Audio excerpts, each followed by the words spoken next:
Assalamualaikum warahmatullahi wabarakatuh. Alhamdulillahirrabbilalamin. Wassalatu wassalamu ala rasulillah. La hawla wa la quwata illa billah min ba'du.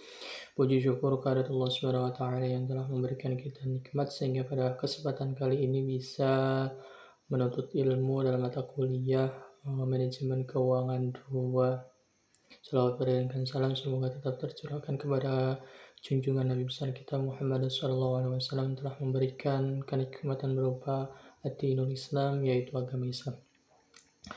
Oke, pada kesempatan kali ini kami dari kelompok 2 akan mempresentasikan hasil kerja kami yang bertemakan fintech. Tapi sebelumnya izinkan kami sebagai moderator mengenalkan anggota-anggotanya. Yang pertama ada dari Cubita Sari, yang kedua ada dari Muhammad Rifki Abdillah, yang ketiga ada dari Muhammad Basrul Adim, yang kelima ada Ayu Dewi Rahmawati, dan saya sendiri Khatul Man Salafi. Oke, langsung saja masuk ke dalam presentasi yang bertemakan tentang fintech. Dalam hal ini kelompok 1 akan menjelaskan yang pertama yaitu pengertian tentang fintech dan juga pemicu inovasinya dari fintech tersendiri ya. Yang kedua yaitu perkembangan fintech yang ada di Indonesia. Yang ketiga akan menjelaskan tentang dasar hukum fintech di Indonesia.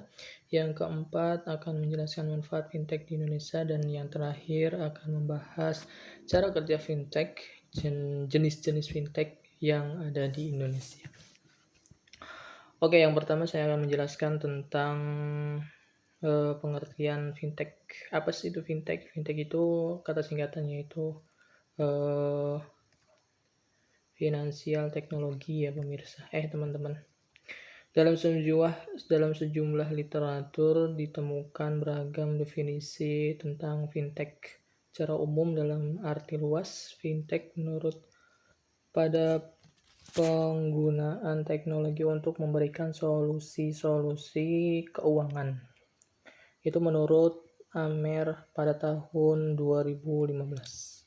Yang selanjutnya itu tentang pengertian dari Arom, yaitu secara spesifik fintech didefinisikan sebagai aplikasi teknologi digital untuk.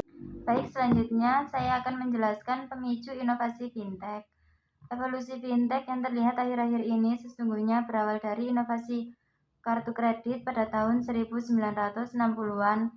Kartu debit dan terminal yang menyediakan uang tunai seperti anjungan tunai mandiri atau ATM pada tahun 1970-an.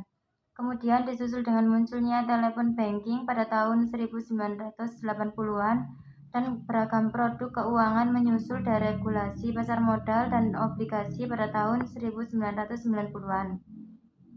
Selanjutnya munculnya internet banking yang kemudian mendorong eksisnya perbankan tanpa cabang atau branch banking dan aktivitas perbankan yang dilakukan jarak jauh. Terima kasih. Selanjutnya akan dilanjutkan rekan saya. Baik, di sini saya akan menjelaskan perkembangan fintech di Indonesia. Seiring dengan pesatnya perkembangan teknologi dan bertumbuhnya perusahaan-perusahaan startup, semakin besar pula perkembangan fintech di Indonesia. Teknologi fintech Indonesia dimulai tahun 2006, namun sayangnya saat itu masih sedikit perusahaan menggeluti bidang ini. Ketika Asosiasi Fintech Indonesia didirikan pada tahun 2015, maka kepercayaan fintech Indonesia mulai tumbuh di kalangan masyarakat. Akibatnya, perusahaan fintech Indonesia mengalami pertumbuhan begitu pesat hingga 140 perusahaan tercatat dalam daftar fintech OJK. Tidak berhenti sampai situ, pada tahun 2017 perkembangan lagi fintech syariah. Fintech syariah merupakan jenis fintech yang bergerak atas dasar prinsip Islam. Oleh karena itu, lahirlah Asosiasi Fintech Syariah Indonesia yang menaungi fintech syariah di Indonesia. Selanjutnya, dasar hukum fintech di Indonesia. Nah, penerapan fintech di Indonesia telah diatur oleh pemerintah melalui penerbitan regulasi Bank Indonesia. Selengkapnya tentang dasar hukum fintech sebagai berikut. 1. Surat Edaran Bank Indonesia nomor 18/22/DKSP mengenai penyelenggaraan layanan keuangan digital. 2. Peraturan Bank Indonesia nomor 18/17/PBI/2016 mengatur segala hal terkait uang elektronik. Yang ketiga, Peraturan Bank Indonesia nomor 18/40/PBI/2016 menetapkan penyelenggaraan pemrosesan transaksi pembayaran. Oke, selanjutnya itu ada manfaat vintage di Indonesia. Jadi perkembangan vintage di Indonesia ini membawa banyak dampak baik. Adapun manfaat vintage adalah sebagai berikut. Yang pertama ada tentang transaksi keuangan. Jadi lebih mudah. Poin pertama, manfaat dari vintage itu sendiri adalah transaksi keuangan menjadi lebih mudah. Ketika akan melakukan transaksi finansial, kita tidak perlu lagi untuk ke rumah atau pergi ke bank untuk melakukannya. Hanya untuk melalui ponsel pintar saja kita sudah melakukan segala aktivitas keuangan bisa diselesaikan. Artinya hal ini memudahkan masyarakat Indonesia. Yang kedua, ada akses pendanaan. Lebih baik berkat vintage, teknologi keuangan berkembang pesat hingga menjangkau berbagai kalangan masyarakat. Hal ini mengakibatkan semakin banyak pula orang yang memahami cara mendapat bantuan pendanaan untuk menunjang kegiatan-kegiatan harian mereka. Yang ketiga, taraf hidup masyarakat juga ikut meningkat. Poin manfaat vintage yang satu ini itu masih berkaitan dengan manfaat sebelumnya. Setelah masyarakat mendapatkan akses pendanaan yang baik, maka masyarakat pun juga bisa menggunakan dana tersebut guna membiayai aktivitas konsumtif dan produktif mereka. Akhirnya taraf hidup dan kesejahteraan hidup masyarakat pun juga ikut meningkat. Yang keempat ada mendukung inklusi keuangan. Mendukung peningkatan inklusi keuangan masyarakat. Yang dimaksud inklusi keuangan di sini itu adalah keterlibatan masyarakat dalam transaksi ekonomi, mulai dari jual beli, iuran, sampai juga simpan pinjam. Kemudahan teknologi vintage telah menjembatani berbagai transaksi ekonomi tersebut, sehingga inklusi keuangan pun semakin meningkat. Yang terakhir ada mempercepat perputaran ekonomi. Manfaat vintage adalah mempercepat perputaran ekonomi. Kenapa? Akses keuangan dan kemudahan bertransaksi mendorong arus perputaran ekonomi semakin cepat dan juga praktis. Jadi selain itu juga vintage membantu pelaku usaha untuk mendapatkan modal dengan bunga yang rendah melalui pinjaman online sebagai produk vintage. Kemudian ada cara kerja vintage. Jadi vintage adalah salah satu bidang usaha sophisticated yang mengintegrasikan pengelolaan keuangan, penyimpanan, distribusi uang, dan juga teknologi. Oleh karena itu, cara kerja vintage kompleks dan juga bercabang-cabang sesuai layanannya kepada masyarakat. Kita ambil contoh, vintage penyedia kredit elektronik. Cara kerja vintage penyedia kredit pertama-tama adalah menerima pendataan dari masyarakat nasabah kredit.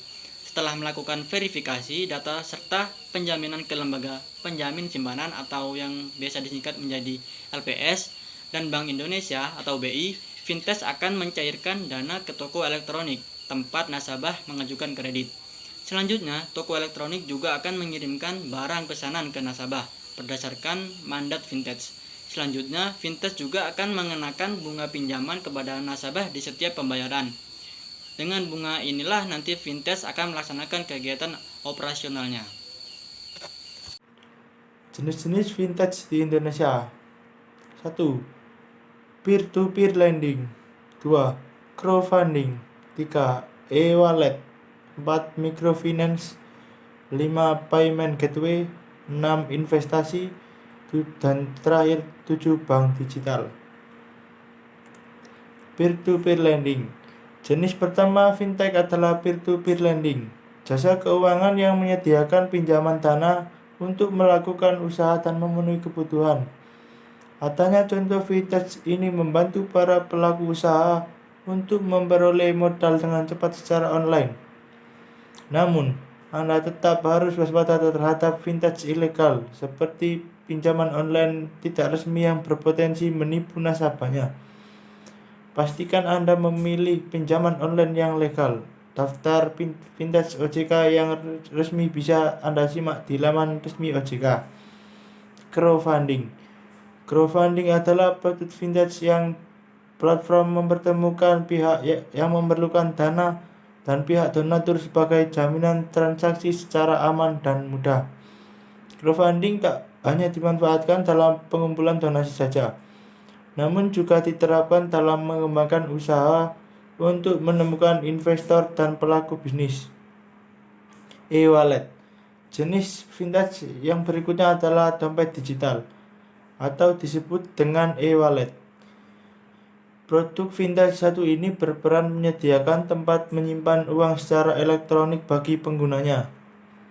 Tujuan produk vintage berupa e-wallet adalah untuk mempermudah pengguna melakukan pencairan dana untuk transaksi di aplikasi-aplikasi lain, seperti marketplace, merchant app, dan semacamnya. Microfinance. Jenis vintage adalah microfinance. Microfinance merupakan layanan perusahaan vintage yang membantu masyarakat kelas menengah ke bawah untuk menunjang kehidupan dan keuntungan mereka melalui penyediaan layanan finansial. 5. Payment Gateway. Jenis kelima vintage adalah Payment Gateway. Payment Gateway merupakan sistem vintage yang melakukan operasi pembayaran melalui transaksi online. Contoh vintage dalam Payment Gateway yaitu PayPal. 6. Investasi.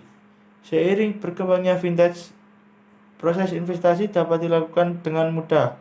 Banyak instrumen investasi bermigrasi melalui aplikasi online, sehingga investor dengan mudah menanam modalnya. 7. Bank digital. Jenis vintage terakhir adalah bank digital, yaitu bank yang 100% transaksinya dilakukan secara digital, mulai dari pendaftaran rekening sampai manajemen asetnya. Bank digital berbeda dengan mobile banking, karena dalam transaksinya m-banking masih berkaitan dengan bank offline, sedangkan bank digital 100% transaksinya elektronik. Salah satu contoh produk vintage berupa bank digital di Indonesia adalah One Mobile. Oke, cukup sekian ya teman-teman presentasi atau pemaparan dari kelompok pertama kami, hasil tugas kami mengenai temanya yaitu fintech. Apabila dari kelompok kami ada kata-kata yang kurang berkenan atau yang salah gitu, mohon dimaklumi karena kami juga sebagai mahasiswa hanya menuntut ilmu. Dari kami cukup sekian. Wallahul muwaffiq ila aqwamit thoriq. Wassalamualaikum warahmatullahi wabarakatuh.